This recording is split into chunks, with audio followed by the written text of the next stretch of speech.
High and welcome to channel, welcome to the episode. এই ভিডিওর মধ্যে আমি রিভিউ করবো রজনীকান্তের নতুন ছবি কুলি। এইমাত্র এখন বাজে রাত্রি 3টে, আমি এইমাত্র জাস্ট বাড়িতে ঢুকলাম, প্রচণ্ড ক্লান্ত আছি, বাট স্টিল রিভিউটা আমি করবো।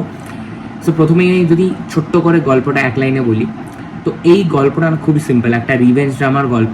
রজনীকান্তের বন্ধু থাকে সত্যরাজ, সে তার অনেক পুরনো বন্ধু। রজনীকান্তকে সে অনেক আপলিফ্ট করতে হেল্প করেছে, তার খারাপ সময়তে সে পাশে ছিল। রজনীকান্ত জানতে পারে যে সত্যরাজের ডেথ হয় এবং তারপরে সেখানে সে পৌঁছায় এবং গিয়ে সেখানে বুঝতে পারে যে অটোপসি রিপোর্ট যেটা আছে সেখানে ধরা পড়ে যে সত্যরাজ অ্যাকচুয়ালিতে ন্যাচারাল ডেথ হয়নি। তো এবার রজনীকান্ত খোঁজা শুরু করে এই মৃত্যুর পেছনে কারা আছে, কারা ওকে কেন খুন করলো, কী বৃত্তান্ত। এটা করতে করতে সে সাইমনের এম্পায়ারের মধ্যে ঢোকে এবং তাকে কীভাবে ট্র্যাকডাউন করবে এটা নিয়ে গল্প।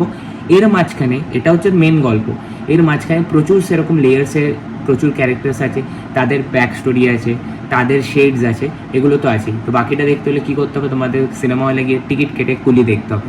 তো এই ছবিটা নিয়ে একটা বিশাল নেগেটিভিটি চারিদিকে চলছিল এবং আমি যত রিভিউ মোস্টলি দেখে গেছিলাম, আমি দেখছিলাম যে পজিটিভ তো আছে কিছু কিছু review, but maximum negative reports. এবং মানে কিছু কিছু লোক তো এরকম বলছিল যে এটা লিওর থেকে খুবই একটা বাজে ছবি, রদ্দি ছবি হয়েছে, এই হয়েছে ওই হয়েছে, এবং অনেকে শুয়ে শুয়ে রিভিউ দিচ্ছিলো। তো যাই হোক, আমার দেখো ছবিটা না আমার ভালো লেগেছে, আমি এন্টারটেন হয়েছি অ্যাকচুয়ালিতে বলবো। আমার ভালো লাগার থেকেও বড় কথা, আমি ছবিটা রজনীকান্তের ছবি, মাসি ছবি দেখতে গেছি, আমার এন্টারটেনমেন্ট দরকার, আমি এন্টারটেন হয়ে সিনেমা হল থেকে এসেছি। এবং শুধু আমি না, আমরা টোটাল 6জন গেছিলাম কুলি দেখতে, প্রত্যেকটা অডিয়েন্স এন্টারটেন হয়েছে এবং আমার নিজের 6টা বন্ধু তাদেরও মজা পেয়েছে তারা কুলিতে। তো এবার যদি ছবির আমি পজিটিভ দিক নেগেটিভ দিক বলি, প্রথম পজিটিভ হচ্ছে রজনীকান্ত হিমসেলফ। 74 বছর বয়স লোকটার, কিন্তু যা কাজ করেছে তাকে অডিয়েন্স যেরকম মাসি আফতারে দেখতে চায় পুরো ডেলিভার করেছে ভাই, মজা দিয়ে গেছে। মানে যে যে স্ক্রিনে রয়েছে, যেই টাইমগুলোতে স্ক্রিনে রয়েছে মজা দিয়ে গেছে।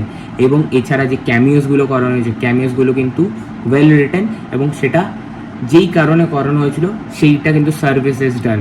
বিকজ পুরো প্যাক থিয়েটারে আমি দেখেছি, প্রত্যেকে আমির খানের এন্ট্রিতে পর্যন্ত মানে সিটি তালি, মানে মারাত্মক একটা রেসপন্স। উপেন্দ্রার এন্ট্রিতে মারাত্মক রেসপন্স, এবং হচ্ছে মনিকা গানে ভাই প্রত্যেকে মজা পেয়েছে। এইটা নিয়ে আমার একটা নেগেটিভ পয়েন্ট আছে, আমি মনিকা গানটা নিয়ে সেটা আমি পরে আসছি। বাট যেই যে সিনগুলো খুব ভালোভাবে ওয়েল ডিজাইনড এবং ওয়েল কোরিওগ্রাফড এবং অডিয়েন্সকে মজা দিতে পারে। অ্যাকশনটা আমি বলবো হালকা পজিটিভ হালকা নেগেটিভ, কিছু কিছু জায়গায় অ্যাকশন ভালো, কিছু কিছু জায়গায় অ্যাকশন একটু বাজে। বাট শেষের দিকে যেখান থেকে উপেন্দ্রা আসে, মানে পুরো গ্যাং ফ্যাং রজনীকান্তের চলে আসে, ওই জায়গাটা মানে তুখোর, ওই জায়গাটা মানে ওই দেওয়া ম্যানশনে অ্যাকশনটা হচ্ছে তুখোর।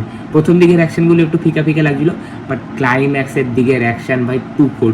যেটা পজিটিভ পয়েন্ট, দাও গল্পটা আমার কিন্তু খারাপ লাগেনি, ভালো লেগেছে। এবং যেহেতু অনেক মাল্টি লেয়ার্সের ক্যারেক্টার্সরা রয়েছে, তাদেরকে কোথাও না কোথাও গিয়ে মানে জাস্টিফাই করে স্ক্রিনের মধ্যে যথেষ্ট স্ক্রিন টাইম দেওয়া হয়েছে। সেটা আমির খানকে ছোটো 10-15 মিনিটের স্ক্রিন টাইম হোক, নাগার্জুনকে 20-30 মিনিটের স্ক্রিন টাইম হোক, উপেন্দ্রাকে হয়তো 5-6 মিনিটের স্ক্রিন টাইম হোক, যাদেরকে যেটুকুনি স্ক্রিন টাইম দিয়েছে প্রত্যেকটা ক্যারেক্টার কিন্তু ভালো লেগেছে, অডিয়েন্স পছন্দ করেছে। এবং গল্পটার যে ন্যারেটিভটা যেরকমভাবে গল্পের টুইস্ট অ্যান্ড টার্নস আসতে থাকে, প্রেডিক্টেবল আছে, কিছু কিছু twist and turn definitely predictable, predict করে নিয়েছিলাম আমি অলরেডি সিটে বসে বসে, বাট ডেফিনেটলি মজা দিয়েছে এবং ভালো লেগেছে। এবার যে চলে আসছি কিছু নেগেটিভ পয়েন্টে। ও হ্যাঁ, আরেকটা পজিটিভ পয়েন্ট, সেটা হচ্ছে অনিরুদ্ধের কাজ দারুণ। শুধু আমির খানের বিজিএমটা বাদে পুরো এন্টায়ার ব্যাকগ্রাউন্ড স্কোর ফাটিয়ে এবং মজা দিয়ে গেছে ভাই। ওর বিজিএম পাওয়ার হাউস যেখানে যেখানে বাজছে, অডিয়েন্স মানে পাগলে যাচ্ছে। এরপর আমি যদি চলে আসি কিছু নেগেটিভ পয়েন্টে, কিছু কিছু সিনস বা কিছু কিছু গান এরকম রয়েছে, মানে কিছু কিছু গান বলতে মনিকা গানটাই, যেটা কিন্তু অ্যাকচুয়ালি স্ক্রিন প্লেতে ফিট বসে না, সেটাকে জোর করে প্লেস করা হয়েছে। এবং সেটা প্লেসটা এই কারণে করা হয়েছে যাতে অডিয়েন্স মজা পায়, এবং সেটার জন্য সার্ভিসটা ডান হয়ে গেছে।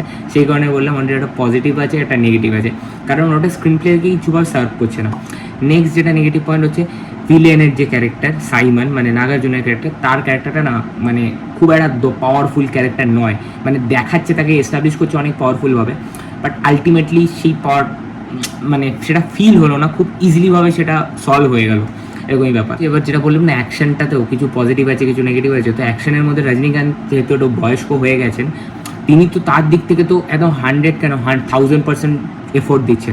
বাট অ্যাকশনটা যেটা লিওতে বা বিক্রমে যে টাইপের আমরা অ্যাকশন দেখেছি, আর লিও তো স্পেশালি ক্লাইম্যাক্সের যে অ্যাকশন বা প্রথম দিকেরও যে অ্যাকশন, বিজয় যেভাবে পুল আপ করতে পারবে অ্যাকশনটা, সেটা তো রজনীকান্ত সেই লেভেলে পাচ্ছে না। তো সেখানে কোথাও গিয়ে অ্যাকশনটা একটু ফিকে হয়ে যাচ্ছে।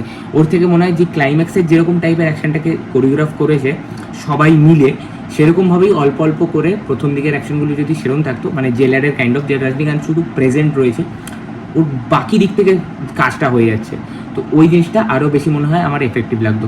এছাড়া দেখো এই ছবিটা লিও বা বিক্রমের লেভেলের আমি বলবো না হয়েছে, বাট একটা মাসি এন্টারটেনমেন্ট ছবি হিসেবে দারুণ কাজ করেছে। হ্যাঁ, লোকেশের আগের কাজ বা ক্যাদি ব্যাদির তুলনাতে অনেকটাই কাজ ডিটোরিয়েট হয়েছে, বাট অ্যাটলিস্ট একটা এন্টারটেনিং মাসি ছবি সেটা প্রোভাইড করে দেয় এবং ভালো লাগবে। সিনেমা হলে যখন এত লোকের মাঝখানে দেখবে, সেগুলো ওয়াক আউট করে যায়, এবং স্পেশালি অনিরুদ্ধের বিজিএমের জন্য অর্ধেক সিন এমনি এলিভেট হয়ে যায়। So that's my honest opinion about কুলি দ্য পাওয়ার হাউস। তোমাদের ভিডিওটা কেমন লাগলো ডেফিনেটলি কমেন্টে জানাও, এবং এরকম ভিডিওর জন্য চ্যানেলটাকে সাবস্ক্রাইব করতে হবে। হোয়াট টু এ রিভিউ কালকে আসবে।